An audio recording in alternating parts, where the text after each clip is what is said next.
The Asus, or Asus, depending how you want to call it, how you learned it. I learned Asus because it was before YouTube and before we heard how it was announced. But the Asus Zenbook Pro Duo. Let's talk about it, and let's talk about why Apple should be very, very scared. Yeah. This is Geek Therapy Radio. What are we waiting for? And now your mental curator, Johnny Hamburger.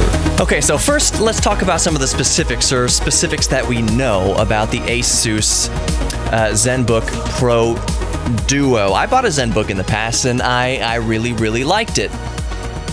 So Computex 2009 was happening in Taipei while I was on my honeymoon in Portugal. Thank you very much to my beautiful wife, Sarah, for marrying me and going on a honeymoon with me. So I wasn't able to kind of check on all sorts of stuff. I wasn't thinking about work. I wasn't thinking about technology. I was just getting out of the work mood because I just wanted to be on vacation, be on honeymoon, enjoy the company of my wife, enjoy the setting. We were in Portugal. We were in Lisbon.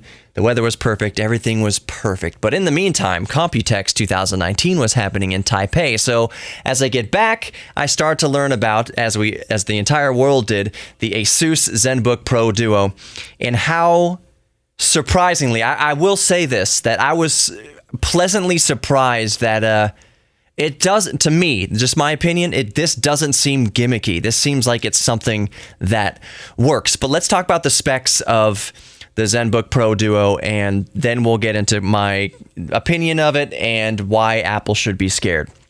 So it comes in a traditional 15 and 14-inch model, and the specs, let's talk about what's under the hood before we talk about its standout feature, that second screen. The specs, it's going to come up with an i7, i9, 8 cores. What is it? Really, the RTX 2060, 6 gigs of video RAM, up to 32 gigs of system RAM. What's the i9? It's the 9th gen i9, so it's going to be 2.4 gigahertz base clock, 60 megabytes cache. That's the top tier that's available. It's got the Bluetooth 5.0, Wi-Fi 6, Thunderbolt 3, and 2 USB 3.1 Type A ports, and a full-size HDMI 2.0 port, Amazon Alexa control, whatever, IR webcam with Windows Hello.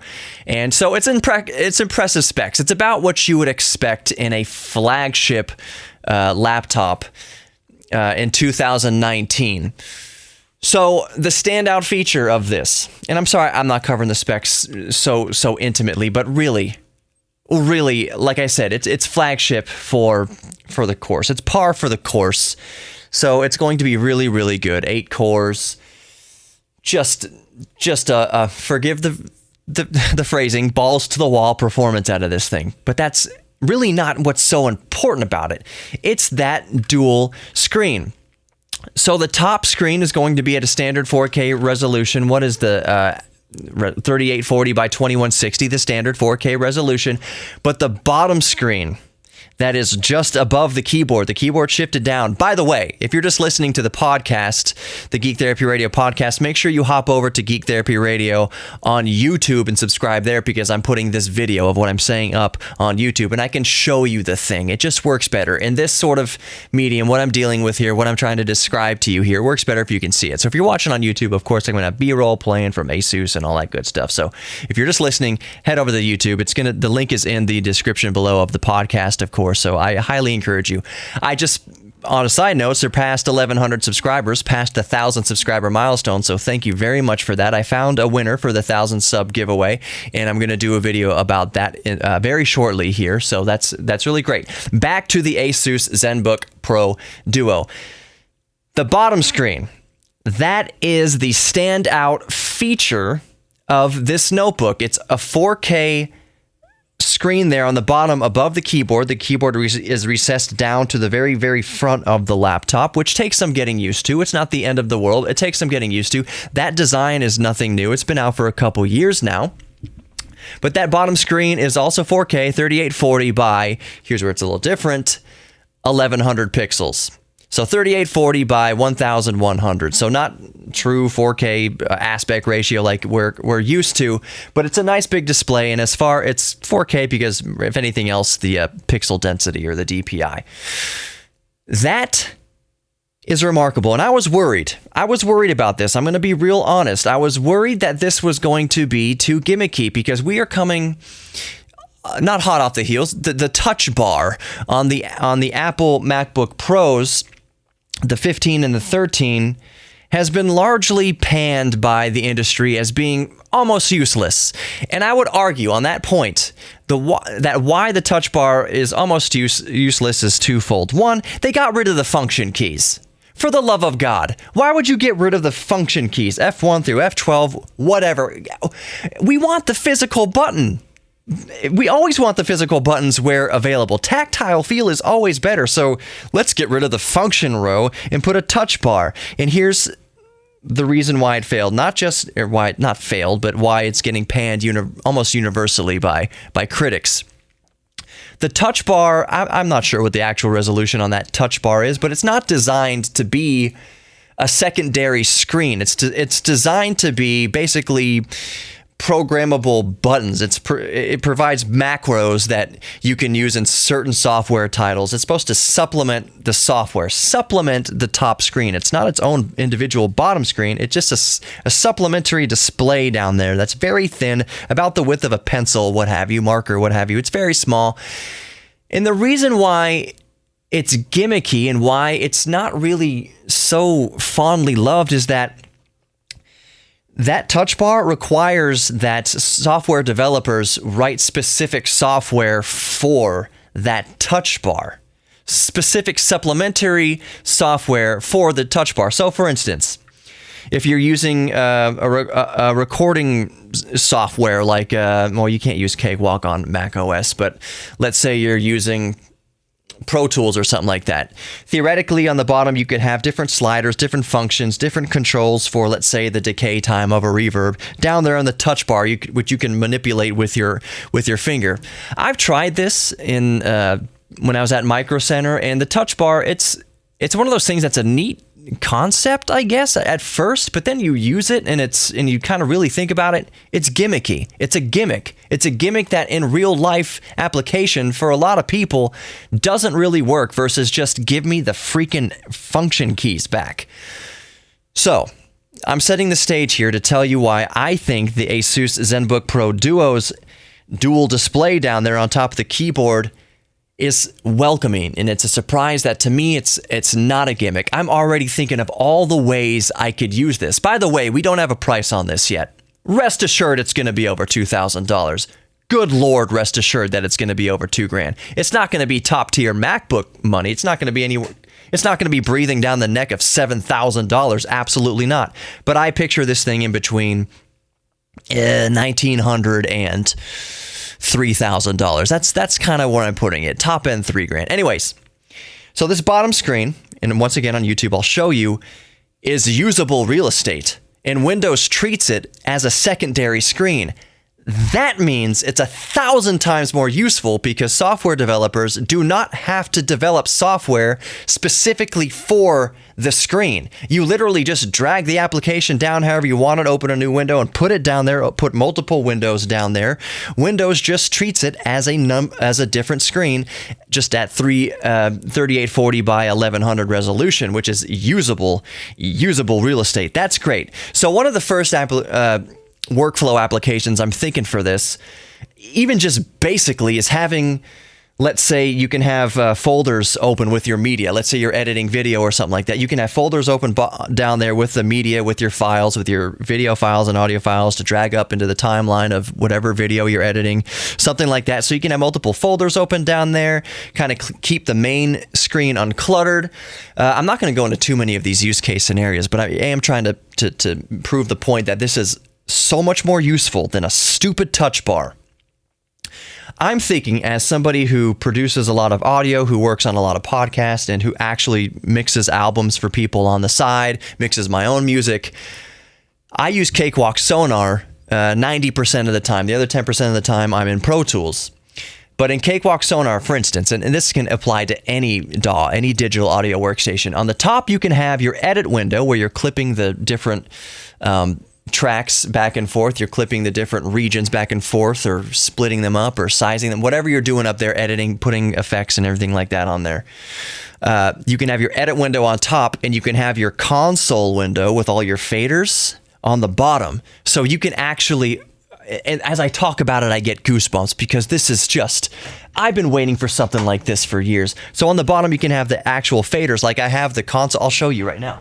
The radio console that I work with every single day. It's not really an audio console, but it's the same basic layout. You get the point.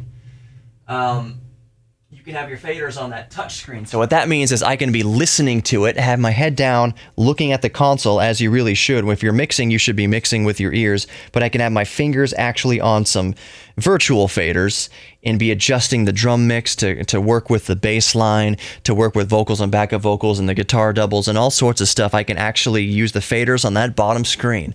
Faders up and down, not just little side-to-side touch bar bullcrap like on Apple MacBook Pros, but actual real estate to push virtual faders up and down.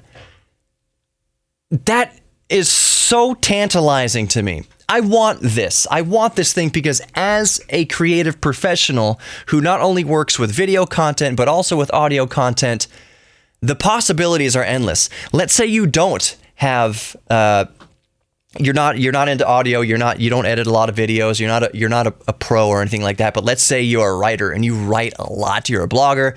You write editorials. You write whatever. You write a lot. You could put your word processor, put Microsoft Word down there on the bottom screen of the Asus Zenbook Pro Duo.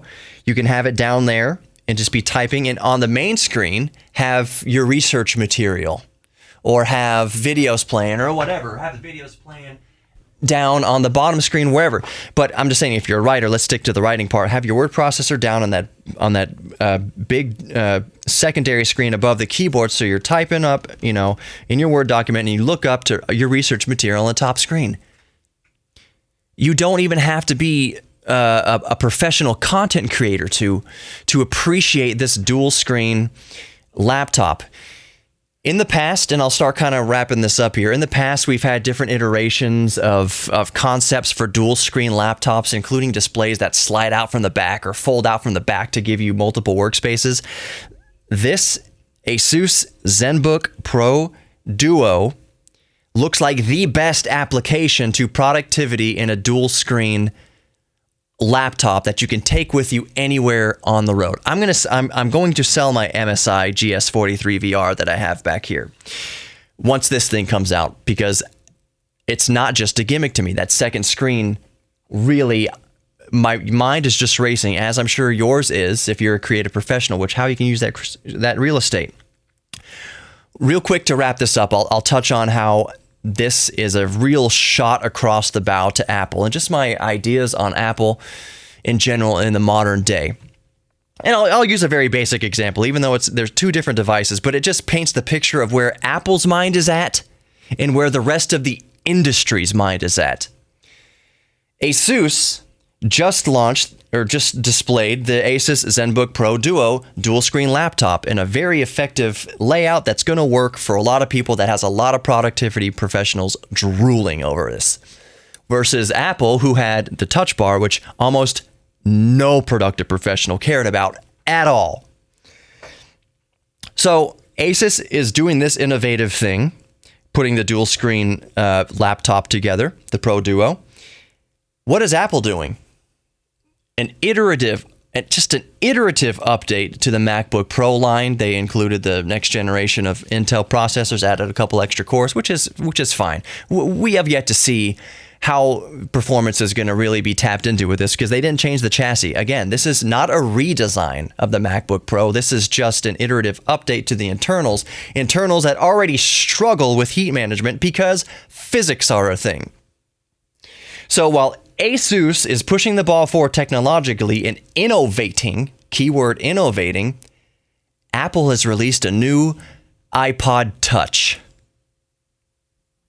Let that sink in for a second. Apple has just released a new iPod Touch. Not a cell phone, not a smartphone, iPod Touch. It does not need to exist. The iPod Touch does not need to exist. It costs upwards of $400. You can't make cellular calls with it. Why does the iPod Touch exist in this day and age of freaking smartphones? Oh, my phone is recording this, the video of this. So I'm painting the picture that Apple has lost its way currently.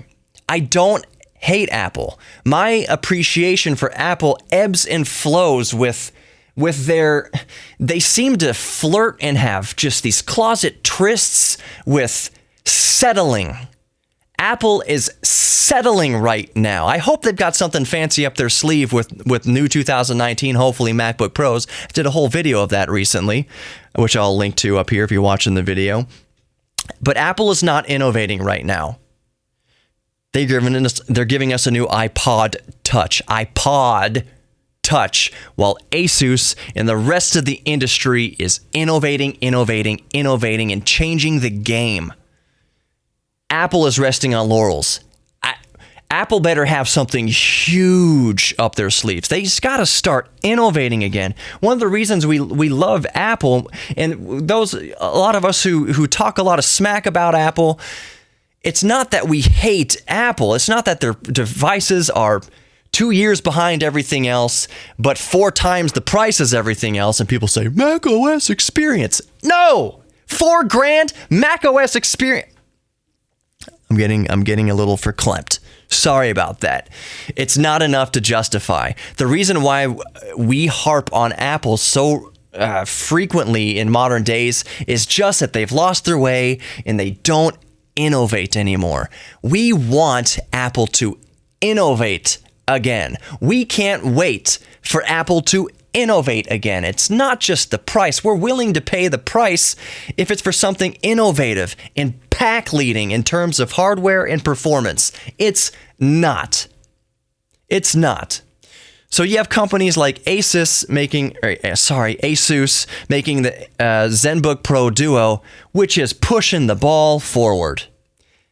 Apple should see the Asus Zenbook Pro Duo and quake in their boots that they better release something soon that's going to contend with or hopefully blow something like the Zenbook Pro out of the water.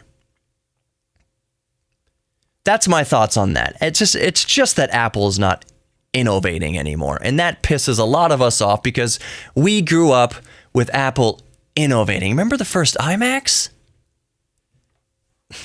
Remember the iPod? Remember the iPhone? All these innovations. And yes, you can argue, and I promise I'll wrap this up here. Yes, you can argue that Apple did not invent the concept of the MP3 player. They didn't. I had a Diamond Rio way back in the day. It was an MP3 player. It was an iPod before iPods exist. Apple takes existing technology and packages it in a very sexy way, a very sleek, very user-friendly way. Apple doesn't invent hardly anything. They just take what exists in the world and puts it together into an innovative thing. Case in point, the iPhone. The iPhone took the BlackBerry and the iPod and smacked it together. Just a phone with no physical buttons other than the home screen, a volume rocker, and a whatever silent mode thing. But they brought the smartphone into existence, basically. They changed the world with the iPhone. They changed the world with the iPhone. They changed the world with the Apple Lisa, Macintosh, whatever, back in the day. They didn't change the world with the iMac, but they made the computer very, very sexy at that point. It wasn't just a gray box anymore. It was a colorful thing that they turned it into an art form, and they innovate by taking things that exist and just making them a lot better. They're not doing that anymore. They haven't done that for a long time. What did they do that innovates since the iPhone? You know what? I'm wrapping it up here. The Asus Zenbook Pro Duo has my nerd antennas going crazy right now. I want this thing. This thing looks badass. I want it. I can already think of so many useful things that I can do with it. So much room for activities. Thank you for listening to Midweek Geek here on Geek Therapy Radio. Make sure you stay tuned for the broadcast on Saturday nights, 10 p.m. on KPRC 950 AM in Houston. I dropped the podcast a day before the broadcast because the broadcast, let's be honest, the broadcast that airs on the radio is just promotion for the podcast. It's 2019. Let's get real. So anyways, thank you for listening. Make sure you're subscribed to Geek Therapy Radio podcast. Make sure you subscribe to Geek Therapy Radio on YouTube, all that good stuff. GeekTherapyRadio.com for more information. Geek Therapy at iHeartMedia. If you want to email me, it's geektherapy at iHeartMedia. And until next time, I'll see you later. Be good to yourselves. Lean into your geek thing. Embrace your geek thing, whether you like to paint or play with Lego or you code or you program or you build speakers or work on cars. Lean into your geek thing. It's beautiful that we all have a geek thing because we are all geeks about something. Till next time, see you guys later.